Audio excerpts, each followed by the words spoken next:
What's the deal, my people? You know it is Don Tony Teflon. I'm back at you, another one. And from season 2, hit the ground running. I know there are some people out there that wanted more answers to be answered, but I'm telling you, they're going to give you that. But we have a few new questions. And in this video, I'm going to focus on our all favorite character, the main man himself, Boyd, because I found a couple of things in this first episode a little interesting about him, and I think I could know possibly where his story is going. And if it goes this route, it's going to be a doozy. But before we jump right into it, if you can, please subscribe to the channel. Hit that thumbs up. It truly helps the channel grow. Let's get right into it. So we see Boyd coming up out of the well. And when he does get out of the well, the first question I want to know is, how did that rope get down to Boyd?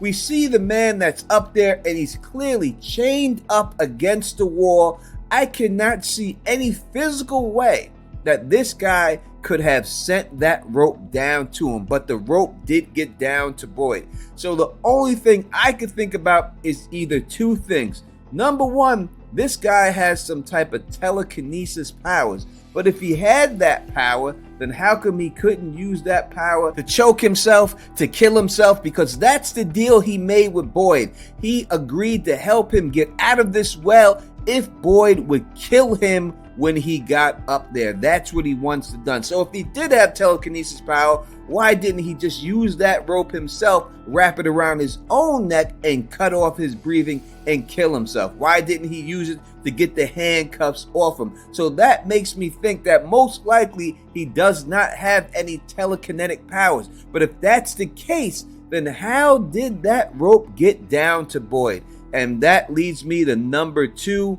There had to be somebody else in that room that lowered that rope down. Now, if there was somebody in that room and lowered the rope down, then this guy is lying to Boyd, because he's putting it out there like he was the one who did it and that he's the only one in this room at all. If there's no one else there, just him. So if there was somebody else there that lowered the rope down, why would this guy lie about it unless this guy is evil somehow and trying to trick Boyd into something else? So that leads me to what I seen earlier from the teaser trailer that we got. When you look at the teaser trailer, it starts off showing Boyd with his Parkinson's disease, and his hands are shaking. Not just the one hand, but the second hand. Now, I came up with a theory last year that I believe that the spider bites that Boyd took would cure him of his Parkinson's disease. And I think that will be the case, that he will no longer have Parkinson's due to the spiders biting him. But I think there's something else going on. When we look at this teaser trailer, we see 2 shots of Boyd. And I said this in an earlier video, that Boyd was looking not at his hand like he normally does with his Parkinson's, but was looking at his forearm this time. Looking directly at his forearm in both shots. So I speculated what could be happening here. And I thought that it's quite possible that maybe he was getting a message, because the only other person that we've seen something happen to their forearm was Sarah, right? When she got killed, the boy written on her forearm. So since she was with Boyd, Boyd did not experience the boy in white like she did, but maybe somehow they started writing messages to Boyd also. But if they did that, then truly Sarah's character would not be important. So there'd be no reason for them to keep her around if Boyd was getting the exact same messages that Sarah was getting. So it had to be something else. When I looked at his arm and I zoomed in close, I could see his veins. And his veins looked kind of thick to me. It looked like there was some type of thickness in his veins from this picture that I'm showing to you from that teaser trail, that somehow his blood looked thick or something was going on there.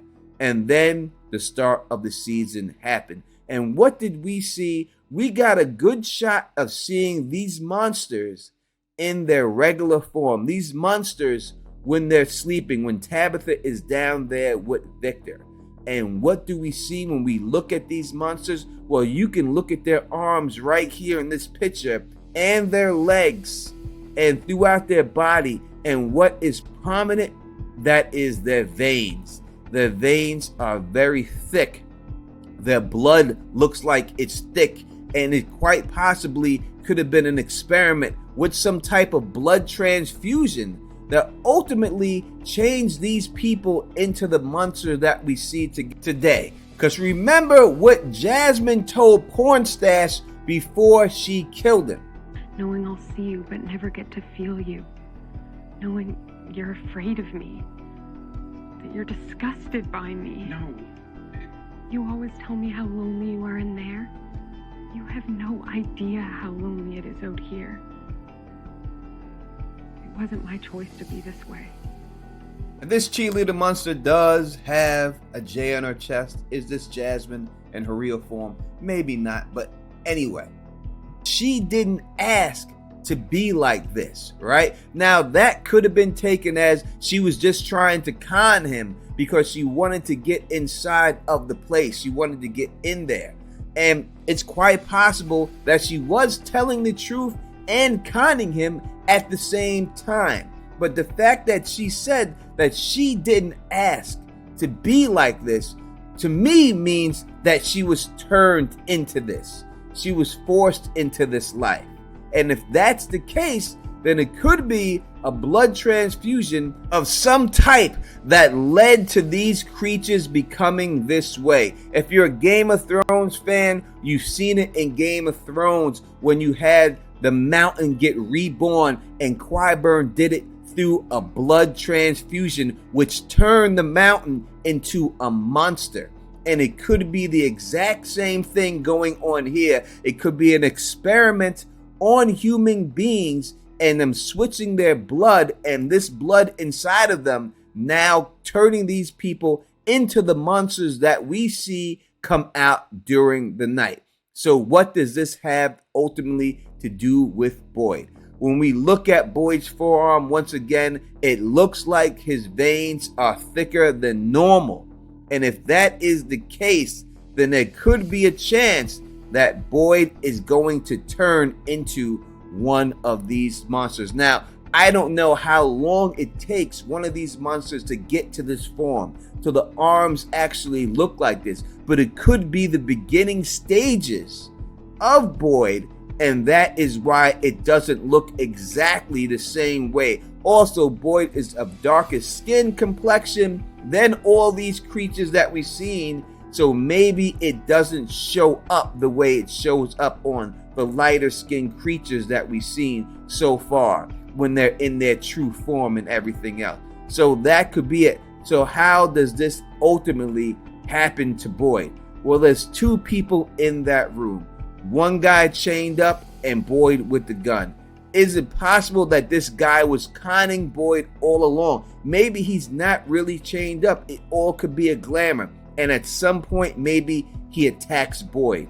And if he does attack him, maybe somehow they can infect him with some type of disease or stab him with something that ultimately would get in his bloodstream and cause his blood to turn into what we've seen these creatures turn into. Maybe it takes a little while before they do the ultimate turn and go all the way to that stage that they're in. That could be the last stage of this infection that they got. So maybe this guy gives him the infection.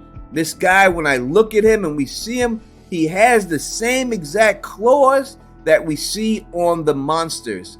And we see, if you look closely here, the claws are the same. So maybe he stabs him with his claws or something. But more realistically, maybe Boyd gets close enough, too close. I don't know why, maybe trying to help the dude out, and he bites his ass. And maybe the saliva in his mouth just gets inside of him and starts this infection spreading throughout his body. Maybe somebody else is in the room. And if there was somebody else in the room, then maybe that's what happened. Maybe the guy that was there that's in the room is the one who catches Boyd and ultimately infects him with this disease and forces Boyd to become one of these monsters. I don't think that it's a coincidence that out of nowhere we see 2 shots of him staring directly at his forearm, and it seems that his veins are bigger than normal.